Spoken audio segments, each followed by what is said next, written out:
Ketika Pak Hasto kemudian menjadi tersangka gitu ya, saya pikir sebenarnya ini adalah sebuah sinyal dari KPK ya, bahwa kepada Harun Masiku ya, karena saya pikir KPK dengan segala macam teknik yang mereka gunakan gagal ya untuk menangkap Harun Masiku, sehingga mereka mengubah strategi.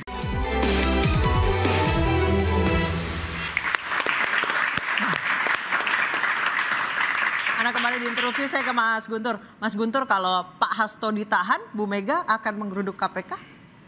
Ya, seperti yang disampaikan oleh Ibu Megawati, dan kita akan melihat nanti, Mbak, kapan ditahannya Sekjen PDI Perjuangan, dan nanti kami akan melakukan tindakan-tindakan hukum, dan nanti kita lihat. Gitu. Oke, apa nih, mau digugat tersangkanya, statusnya, atau mungkin mau pra-peradilan atau seperti apa? Atau ya, Bu Mega akan memimpin demonstrasi di KPK atau bagaimana? Kita lihat nanti, Mbak. Kita lihat. Tapi upaya-upaya hukum itu akan dilakukan. Dan itu sedang disiapkan oleh tim pembela hukumnya Sekjen PDI Perjuangan.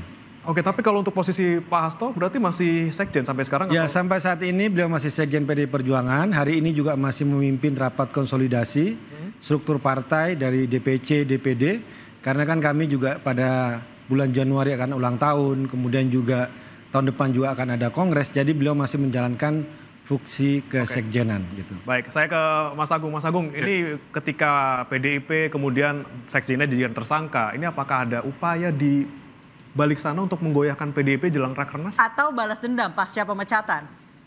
Ya, upaya-upaya itu saya kira terlihat kasat dia di jalanan kita ketika ada spanduk yang ramai menyatakan bahwa Ibu Ketua Umum Mega itu ilegal semacam itu, dan beberapa statement-statement yang saya lihat agak keras, kasar ya seperti itu. Jadi ketika Pak Hasto ini dalam tanda petik menjadi tersangka, saya kira namanya PDIP punya DNA posisi yang kuat, berkoalisi juga pernah, tidak ada kata mundur ataupun berubah sikap seperti itu, karena memang mereka punya garis partai yang jelas. Apalagi Ibu Ketua Umum kan memang selama ini seperti mengayomi semua kader-kader ya. Jadi yang paling penting Ibu Ketua Umumnya sebenarnya. Nah, Ibu Ketua Umumnya ke depan setelah Pak Hasto menjadi tersangka ini mau ngegas apa ngerem. Tapi dengan statement Mas Guntur ini kayaknya ngegas terus, bahkan gaspol kan seperti itu. Nah, kalau gaspol berarti ini pesan kepada pemerintahan hari ini bahwa PDIP bersikap oposisi, dan itu pesan positif bagi publik. Kenapa? Karena roda pemerintahan kita akan punya check and balances yang proporsional, profesional, dan harapannya bisa semakin menyehatkan ya interaksi elit dan publik. Agar apa? Agar ya bernegara kita semakin bagus seperti itu. Berarti PDIP sama sekali tidak goyah, malah siap-siap mau hajar pol lagi. PDI Perjuangan semakin ditekan semakin melawan. Semakin ditekan semakin melawan. Luar biasa. Coba saya mau ke Mas Biko dulu. Mas Biko, ini kan saya melihat ada sesuatu yang titik terang lah ketika kemudian Pak Hasto jadi tersangka. Kemudian apakah kemudian nanti bisa membuka pintu untuk membuka Harun Masiku ataupun menangkap Harun Masiku atau membuka kong-kali-kongan PAW seperti yang tadi Bu Titi bilang? Iya, Mbak Anissa dan Mas Bre, sebetulnya kasus ini jadi batu uji bagi pimpinan KPK terpilih, pimpinan KPK baru untuk membuktikan keseriusannya dalam penegakan hukum kasus korupsi. Itu yang patut diperhatikan yang pertama. Dan yang kedua, kami mendesak juga bahwa KPK kalau memang serius bongkar kasus ini secara tuntas. Dengan kata lain, masih ada pekerjaan rumah soal buronan Harun Masiku yang hingga kini belum ketemu. Dan kalau dari sisi ICW sebetulnya Mbak, kita melihat bahwa informasi atau keterangan dari Harun Masiku ini sebenarnya bisa membuat benderang kasus ini. Sebetulnya bagaimana duduk perkaranya? Kan kalau kita lihat dari konstruksi kasus dan juga keterangan yang disampaikan penyidik KPK, sebetulnya kan satu adalah isunya adalah soal suap menyuap yang diduga turut serta melibatkan Sekjen PDI Perjuangan Hasto Kristianto dan juga Harun Masiku. Dan yang kedua adalah penghalang-halangi upaya penyidikan atau obstruction of justice. Itu kira-kira dihalang-halangi kenapa? Ya, kalau misalkan kita lihat ini sebetulnya tidak bisa dilepaskan dengan konteks pelarian Harun Masiku sebetulnya seperti itu. Kenapa? Kami dari awal sejak advokasi ini berjalan meyakini rasanya sulit untuk bilang bahwa orang ini kok sampai 4 tahun tidak ketemu-ketemu. Artinya dengan kata lain, instrumen pengenaan pasal obstruction of justice ini menjadi sangat tepat untuk ditindaklanjuti oleh penyidik KPK. Pertama, bisa dilihat juga kira-kira siapa yang memfasilitasi yang bersangkutan ini pergi, yang kedua siapa yang mendanai, seperti itu. Dengan kata lain, kalau memperluas kasus ini maka pengembangan penyidikan untuk menjerat pihak-pihak lain itu menjadi sangat penting untuk membuat kasus ini semakin benderang. Dengan kata, dan yang perlu kita perhatikan bahwa ini kan sebetulnya ada kelindahan dengan kasus korupsi yang menjerat mantan komisioner KPU, lalu kemudian juga melibatkan caleg PDI Harun Masiku dan juga Sekjen PDI Hasto Kristianto. Ini kan sebenarnya kan saling berkelindahan dengan artinya ini harus dibuktikan, dan kami menilai kasus ini harus jadi kotak Pandora gitu, membuka kotak Pandora bagaimana sebetulnya kejahatan ini terjadi. Tapi Mas Biko sendiri yakin kalau Pak Hasto tahu di mana Harun Masiku dan berupaya merintangi? Kalau kita lihat dari 2020, Mas Bre, dan juga informasi yang kemarin disampaikan oleh pimpinan KPK bahwa ada sejumlah upaya yang dilakukan untuk menghalang-halangi dalam tanda kutip gitu ya, menghalangi proses penangkapan dan penyidikan gitu ya. Ini kemudian yang harusnya sebenarnya dikejar oleh penyidik KPK.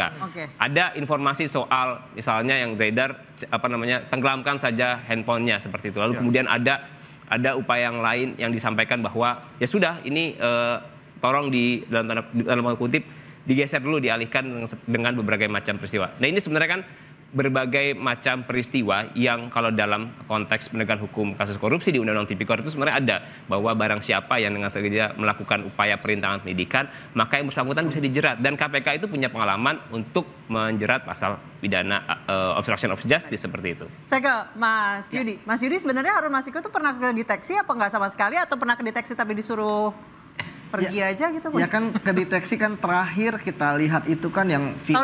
Tahun berapa? Ya tahun 2020 itu ketika ada di bandara ya, di eskalatornya. Itu terakhir dan sampai saat itu kan akhirnya perginya kemana juga nggak? Perginya tidak ada yang tahu. Tetapi ya selama ini kan kita paham bahwa ada dugaan-dugaan gitu ya, dan kemudian operasi plastik juga butuh biaya banyak ya. Butuh biaya banyak, dan kemudian ketika Pak Hasto kemudian menjadi tersangka gitu ya, saya pikir sebenarnya ini adalah sebuah sinyal dari KPK ya bahwa kepada Harun Masiku ya, karena saya pikir KPK dengan segala macam teknik yang mereka gunakan gagal ya untuk menangkap Harun Masiku, sehingga mereka mengubah strategi ya, dengan kemudian berharap dengan penetapan tersangkanya Pak Hasto ini itu Harun Masiku akan keluar dari persembunyiannya. Karena apa? Karena karena diharapkan Harun Masiku kemudian sadar bahwa sudah tidak ada lagi kepentingan terhadap Harun Masiku di situ gitu ya, bahwa ini Pak Hasto pun sudah tersangka, ngapain lagi dia sembunyi seperti itu. Jadi kita berharap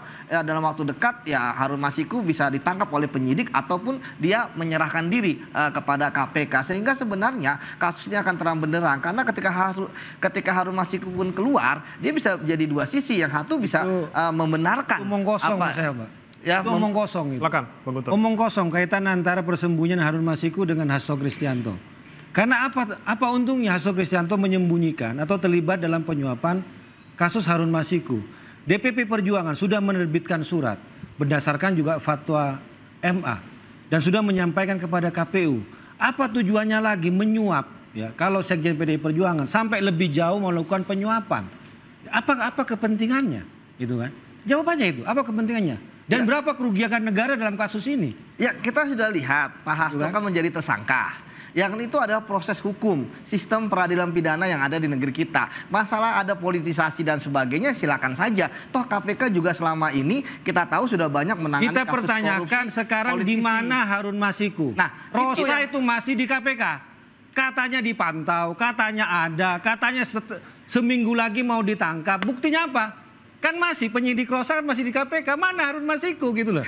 Itu kan? Itu yang kemarin kami sampaikan bahwa ini sebetulnya kritik sekaligus mengkonfirmasi bagaimana buruknya kinerja pimpinan KPK periode sebelumnya. Ya. Kenapa? Ya, termasuk penyidik juga dong. Ya. Rosa ada sebut juga mana Harun Masiku nggak ditangkap sampai sekarang itu. Mas Guntur, kami juga sebetulnya menyampaikan bahwa Dewas KPK dan pimpinan KPK kala itu harus merombak dan mengevaluasi betul bagaimana kinerja deputi penindakan. Sebab apa? Satu, tadi ada problem dari pimpinan KPK yang buruk. Yang kedua, seperti kami menilai dan menduga ada hambatan yang terjadi di level kedeputian penindakan. Nah itu yang kemudian sebetulnya kalau dalam catatan ICW ini yang harus dievaluasi dari konteks dalam konteks penegakan hukum yang dilakukan oleh KPK. Itu yang pertama. Dan yang kedua adalah kalau misalkan kita bicara soal penegakan hukum, Mas Guntur, ini kan prosesnya sudah lama, sudah ada 4 tahun seperti itu.